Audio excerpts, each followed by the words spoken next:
Bem, olá, bando de mãozinho estudioso, bem-vindo a mais um Lesa, que você é centralizado na imagem, ou que eu esteja centralizado na imagem, na verdade.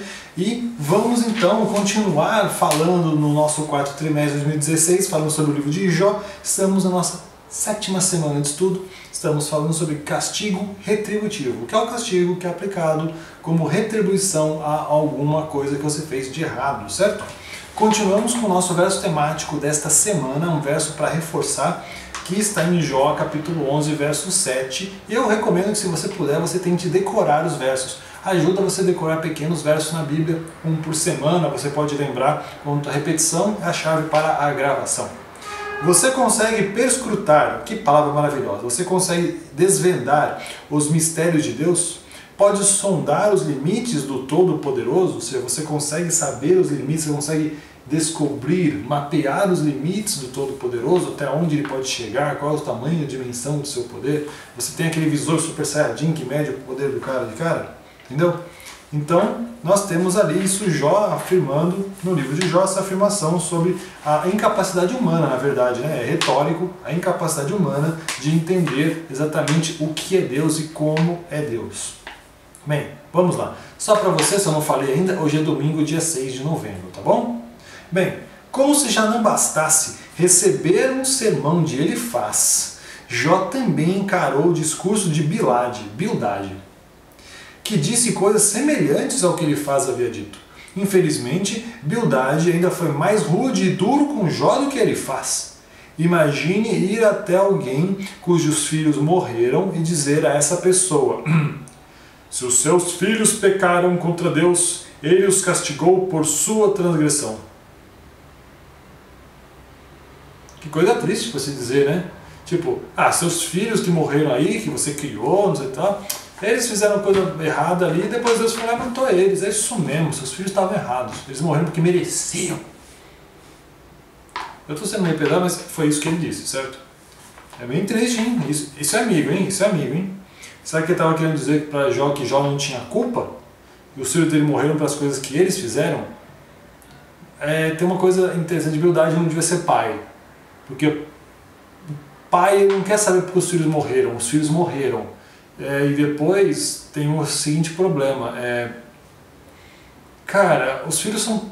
Eu não sei como provavelmente a sua estrutura familiar, me desculpa por isso. Mas na estrutura familiar cristã, ou no que era o ideal de Deus pra gente, os pais cuidam dos seus filhos. E acontece que quando a gente analisa estruturas que seguem esse tipo de ensinamento, esse tipo de crença, e graças a Deus são abençoadas, você consegue enxergar como a visão dos pais para com os filhos é uma coisa assim, tipo, não importa mais eu, importa meu filho. Então, o filho morreu, o primeiro passo é que não interessa, o filho morreu, já é uma dor desgraçada. Depois é o fato de você pensar, ele morreu porque ele errou, o pai não facilita em nada. Quer dizer, eu ensinei meu filho, eu mostrei os caminhos para ele e ele errou, quer dizer, ele estava errado, meu filho estava errado, eu não quero que meu filho esteja errado, o filho é perfeito. Quem é professor ou já foi professor sabe muito bem o que é uma reunião de pais, ou quando você tem que chamar seu filho para dizer que o filho de alguém fez alguma coisa errada. Se o pai acredita no filho, se o pai acredita no professor. O que acontece mais vezes, certo? É o comportamento normal do ser humano. Isso é irônico. Vamos voltar ao texto aqui, tá? O que Elifaz falou, Bildade falou é irônico.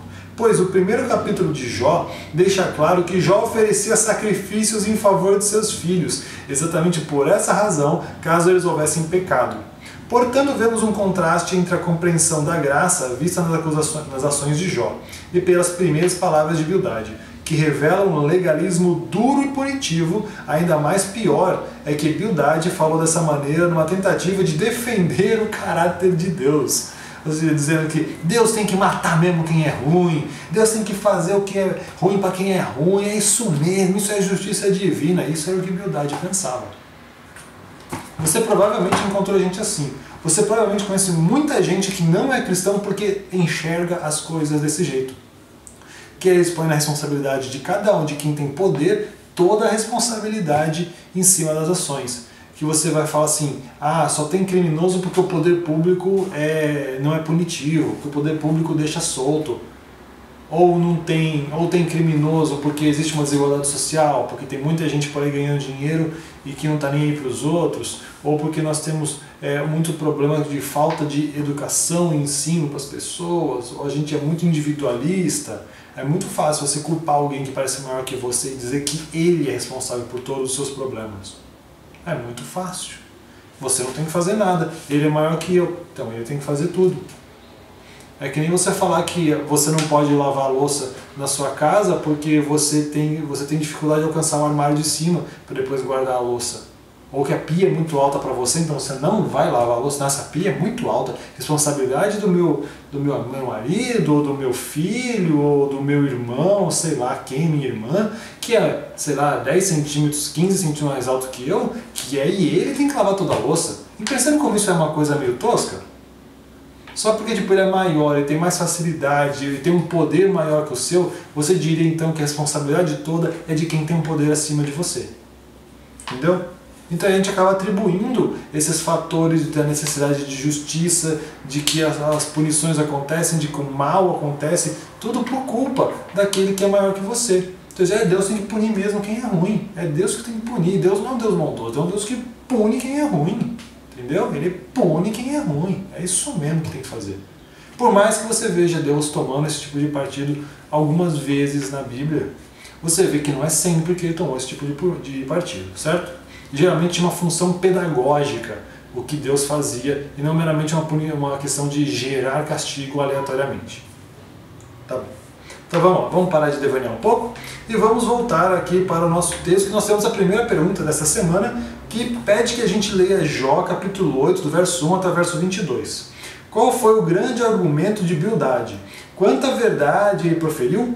Se você se esquecesse do contexto imediato e observasse as primeiras opiniões expressas, encontraria algum erro nas palavras de Bildade? Vamos ver o que Bildade falou então, se ele cometeu realmente algum deslize, ou se ele falou tudo certo, só que de repente no momento errado, de um jeito errado, não sei. Vamos ler os 22 versículos do capítulo 8.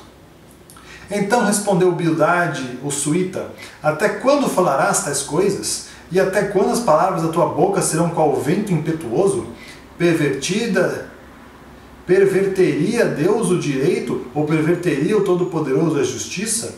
Se seus filhos pecaram contra ele, também ele os lançou no poder da sua transgressão. Mas se tu buscares a Deus e ao Todo-Poderoso, pedireis misericórdia. Se fores puro e reto, e sem demora despertará o teu favor, restaurará a justiça da tua morada. E o teu primeiro estado, na verdade, terá sido pequeno, mas o teu último crescerá sobremaneira.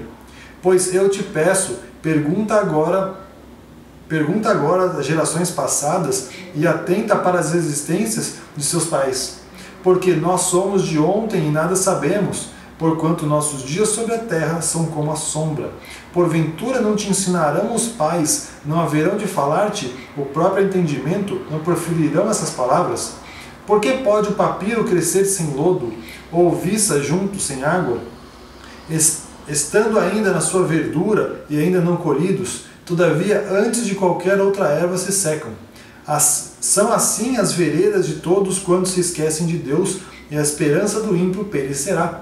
A sua firmeza será frustrada e a sua confiança uma teia de aranha. Encostar-se-á à sua casa e ela não se manterá, agachar-se-á nela e ela não ficará em pé. Ele é viçoso perante o sol, os seus renovos interrompem o jardim. As suas raízes se entrelaçam num montão de pedras e penetram até as muralhas. Mas se Deus o arranca do seu lugar, então esse o negará dizendo, nunca te vi. Eis em que deu a sua vida, e do pó brotarão os outros. Eis que Deus não rejeita o íntegro, nem toma pela mão o malfeitor. Ele te encherá a boca de riso, os teus lábios de júbilo, teus aborrecedores se vestirão de ignomínia, e a tenda dos perversos não subsistirá. Ou seja, e ali temos Bildade falando sobre como Deus é. Deus abençoa aqueles que estão junto com ele e sofre as consequências daqueles que não estão com ele. Que os dias dos homens são como sombra, que o homem nada sabe, que o homem tem uma vida muito curta, que você deva perguntar para os antepassados, aqueles que também já tinham convivido com Deus, a história, que você devia fazer todas essas perguntas e falar, vão te mostrar o quê? Que Deus fazia o quê? Qual era o caráter de Deus? Qual era o comportamento de Deus? Então, Bildade, na verdade, ele não falou nenhuma mentira. A questão foi o ponto dele dizendo que ele falou todas essas coisas que eram verdade, certo? Você vai encontrar essas referências em outras partes da Bíblia, só que ele usou isso para defender o fato de que os filhos de Jó eram criminosos perante Deus e que, portanto, isso havia sido só aplicado à punição. Ou seja, Bildade está dizendo, e já que Deus é justo, e que aqueles que estão com ele, ele abençoa, quem não está com ele não abençoa, certo? Mas você tem uma questão também de entender de novo o grande conflito, que já está ficando repetitivo demais falar do grande conflito, porque está falando desde o início desse trimestre, né, sobre o grande conflito, que é o fato de você compreender de que, apesar de nem tudo ocorre só. O caso de Jó é o caso mais específico disso. Apesar de ter sido abençoado, e como Bildade havia dito também, o seu primeiro estado não será nada, o seu segundo estado será ainda maior. Engraçado Bildade ter acertado isso, certo? Você vê ali como ele estava tentando defender algo que ele acreditava usando as palavras da Bíblia daquela forma. Então, mentir, não mentiu. A questão é o que ele estava pensando em defender, e como a gente sabe que nem sempre, só porque você é um servo de Deus, você vai ser um cara com grande sucesso. Bildade parecia defender essa ideia. Tudo bem que isso realmente fala que vá a Deus, Deus abençoa, as coisas cooperam, etc e tal, mas não diz que isso é necessariamente o sucesso que você espera. Sucesso, muitas vezes, é você cumprir a sua missão perante Deus. E se você está acostumado no ambiente cristão, sabe que às vezes cumprir o ministério de Deus é ser como Cristo na terra, ou falar da mensagem dele para muitas pessoas. E se você for como Cristo na terra, você vai lembrar que ele morreu crucificado, chicoteado, humilhado. Se você estiver achando que a sua missão é falar para as pessoas, isso não inclui necessariamente nenhum tipo de riqueza, não necessariamente. Então a gente tem que entender um pouco também sobre qual é a bênção que Deus promete a seus filhos, tá bom? Bem, vamos lá. Quem pode encontrar algum erro no que Bildade disse? Pois nós nascemos ontem e não sabemos nada, nossos dias na terra não passam de uma sombra. Essas são palavras poderosas, verdades e muito bíblicas, que você pode encontrar também no livro de Tiago, capítulo 4, verso 14. Ou ainda que há de errado alguma coisa em sua advertência, que os ímpios que colocam sua esperança nas coisas da terra, em temporais apenas, estão de fato confiando em algo cuja firmeza é como uma teia de aranha? Pensamento mais bíblico que esse é difícil de encontrar. Talvez o maior problema é que Bildade estava apresentando apenas um aspecto do caráter de Deus. É como estar em uma vala de um ou de outro lado de uma estrada. Nenhum desses lugares é onde você realmente deveria estar. Alguém pode, por exemplo, se concentrar apenas na lei, na justiça e na obediência, enquanto outra pessoa pode focalizar a graça, o perdão e a substituição dos nossos pecados, aqui Jesus ter morrido pela gente em troca dos nossos pecados, tá? Por isso que eu achei que não era substituição. A ênfase exagerada em ambos os casos geralmente leva a uma imagem distorcida de Deus e da verdade, como vemos então que fala a Bildade de um problema semelhante, entendeu? Então a gente tem ali Bildade falando só da justiça plena de Deus, sem nada da graça, sem nada daquilo que Deus fez de misericórdia para conosco. O Deus de Bildade não era um Deus de misericórdia, certo? Então a gente tem esse problema aí de a gente entender o que é a misericórdia, o que é a lei, o que é a justiça. E que os dois são uma coisa só, né? Os dois são uma única coisa. Ok? Bem, pessoal, muito obrigado pela sua audiência, pela sua paciência. Não esqueça do Ano Bíblico. Ano Bíblico, livro de Atos, capítulo 1 até capítulo 3, ok? Atos 1 até 3, ok? Uma boa leitura para você, um grande abraço. Deixa seu poisé, se você puder deixar aí no vídeo, eu te agradeço demais. Compartilhar o vídeo também é muito bom. Se inscreva no canal se você não estiver inscrito. Muito obrigado por tudo, um grande abraço e até amanhã. Tchau, tchau.